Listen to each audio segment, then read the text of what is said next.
Oldin onalarimiz aytardi mana o'g'li borlar. Voy o'g'limga qiz qidirib tovushim yirtildi. Hech ham qiz qidirganingiz uchun qovushingiz yirtilmagan, qiz tanlaganingiz uchun yirtilgan.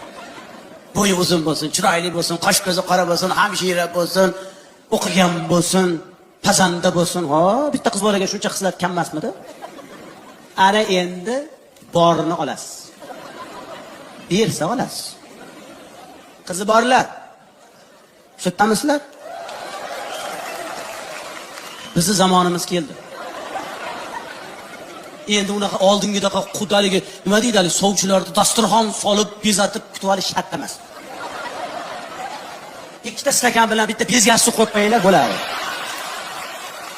O'zi tugun qilib kelsin kerak bo'lsa. Qizi borda, nozi bor degan maqol ana endi ishlaydi. Voy, oldin dasturxon solib, usta bodom qo'yib o'zi yemaganini.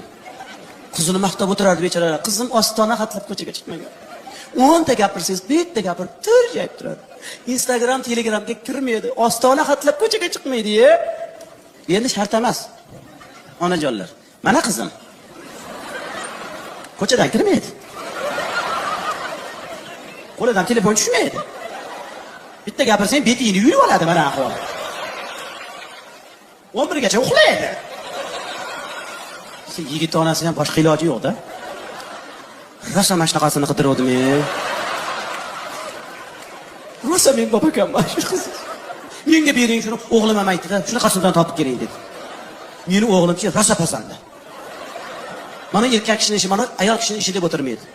Voy chokirasa tekis. Mana kiyimga yamoq solsa yamalgani bilinmaydi. Meni ham qizim kir yuvsa yuvilgani bilinmaydi.